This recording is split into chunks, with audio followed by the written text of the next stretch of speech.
मगर सर, सूर्यदेव सिंह के बारे में जितनी जानकारी आपको है उतनी ही हमारे डिपार्टमेंट को, और हम उसे ज्यादा कुछ पूछ भी नहीं सकते क्योंकि यही हाई कमांड का ऑर्डर है। वो रहता कहाँ है? वो भी नहीं मालूम। ये भी नहीं मालूम तो फिर ये बताओ कि वो मिलता कहाँ है? मैं उससे आज ही मिलना चाहता हूँ। सर, वो रोज सुबह सीबीआई ऑफिस में 12 और 1 के बीच में आते हैं सर। सर, ये लिस्ट उन लोगों की है जिन्हें आपसे मिलना है।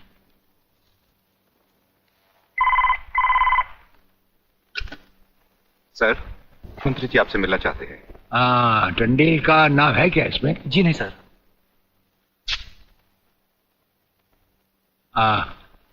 आज तो हम अपना एक मिनट दूसरों को दे चुके हैं, दम लेने की भी फुर्सत नहीं होगी।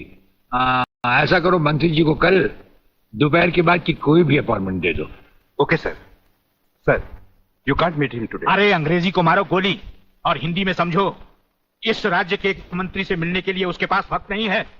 मैं पूछता हूँ, वो हमारी खाता है या हम उसकी? इसमें आपकी और हमारे खाने की बात कहां से आ गई? ओह, तो ये है ब्रिगेडियर। आप यहां अचानक आ पधारे हैं और हम आज का सारा वक्त औरों को दे चुके हैं। आखिर हम सब जनता ही के तो सेवक हैं। कुर्सी मिलने पर ये समझ लेना कि सारी सरकार आप ही की है, इसे हम कैसे मान लें? आप मुझे ये न समझाएं कि सरकार किसकी है। आप सिर्फ इतना समझिए कि आप एक सरकारी नौकर हैं और आपके सामने खड़ा हुआ ये इंसान इस राज्य का मंत्री है। खादी के कपड़े पहनने से और टोपी लगा लेने से कोई महात्मा गांधी नहीं बन जाता। और सुनिए, हमें नेताओं की भाषा ना तो पहले समझ आई थी और ना कभी आएगी। भाषा छोड़ो ब्रिगेडियर, मैं जो आपसे कहना। आपने जो कुछ भी कहना है कल कह लीजिएगा, आपकी अपॉइंटमेंट नोट करवा दी गई है। और एक बात ये भी याद रखिए कि हमसे बगैर अपॉइंटमेंट के कोई नहीं मिल सकता। और जहां तक हमारा ताल्लुक है, हम किसी से भी किसी वक्त भी कहीं भी मिल सकते हैं, हमारा जब दिल चाहे। शायद आपने वो लेटर नहीं पढ़ा जो सेंट्रल गवर्नमेंट ने आपको भेजा है। उसमें खासुल खास ऑर्डर है कि हमारे किसी भी काम में कोई भी दखल अंदाजी नहीं कर सकता। नमस्कार। नमस्कार।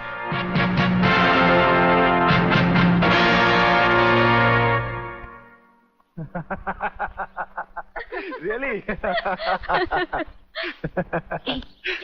ओए, हाँ, गुड मॉर्निंग अंकल। अरे अंग्रेजी को मारो गोली और हिंदी में बात समझो। हिंदी में तुम ये बताओ, तुम्हारे पिता कहाँ हैं? पिताजी, अंकल तो ऊपर बैठे हुए हैं, आप ही का इंतजार कर रहे हैं। राधा, तुम्हारे पिताजी बड़े उखड़े हुए लगते हैं। लगता है there is something wrong in the ministry. अरे रॉन्ग हो या राइट, यही समझना होता तो मैं भी तुम्हारी तरह खादी के कपड़े पहन लेता। अरे सरकारी लेटर से मुझे क्या लेना देना? देखो, तुम अभी से इतने ढीले पड़ जाओगे तो पूरी सरकार को भारतवर्ष से कैसे खत्म करोगे? वो सिर्फ एक मिलिट्री ऑफिसर है और हमें पूरी मिलिट्री फोर्स के साथ लड़ना है। भूल जाओ सारी बातें और फाड़ दो वो लेटर। देखो, उसका ट्रांसफर ना हो तो ना सही, उसकी बातें हमें पता न चले तो न सही, लेकिन उसकी मौत का बंदोबस्त तो मैं कर सकता हूं। प्रलयनाथ, वो मर गया तो ये नेता भी कुर्सी समेत जल गया, समझो। वो मरेगा भी और तुम कुर्सी के साथ जियोगे भी। आप किसकी बारी है जनरल साहब? ब्रिगेडियर सूर्यदेव सिंह की। मारे जाने वाले पुलिस के उन शहीदों की याद में ये ज्योत बनाई गई है जिन्होंने कानून की रक्षा करते हुए अपने प्राणों की आहुति दी। आज के इस समारोह के मुख्य अतिथि माननीय मंत्री श्री जीवनलाल टंडेल हैं।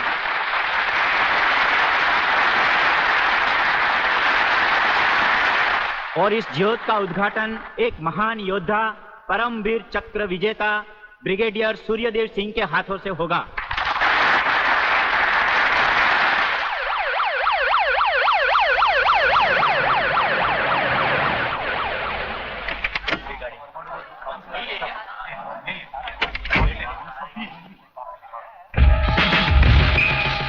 Welcome, welcome.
फायरिंग का ऑर्डर क्यों दिया सर?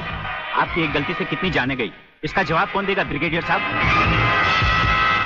मिस्टर तिवारी, इसका जवाब अब ब्रिगेडियर को ही देना होगा, और वो भी अदालत में।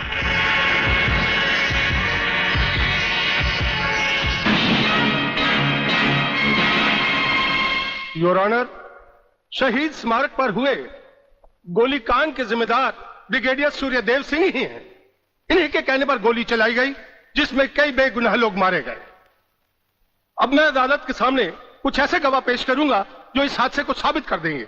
सबसे पहले मेरे गवाह हैं municipal councillor mister M.K. Tiwari.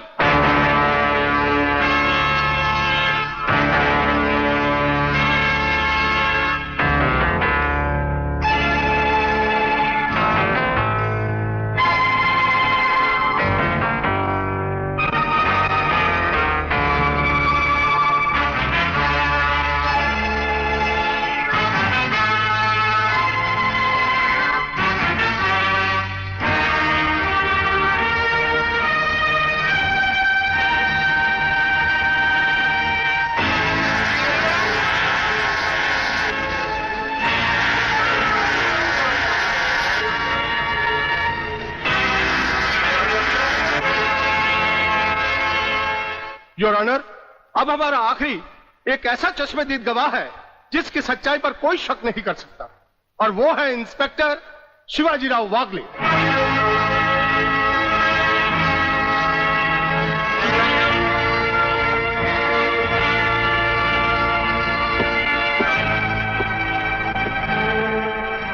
मैं गीता पर हाथ रखकर कसम खाता हूं, जो भी कहूंगा, सच के अलावा कुछ नहीं कहूंगा। जज साहब, शहीद स्मारक पर जो भी कुछ हुआ मेरी आंखों के सामने हुआ।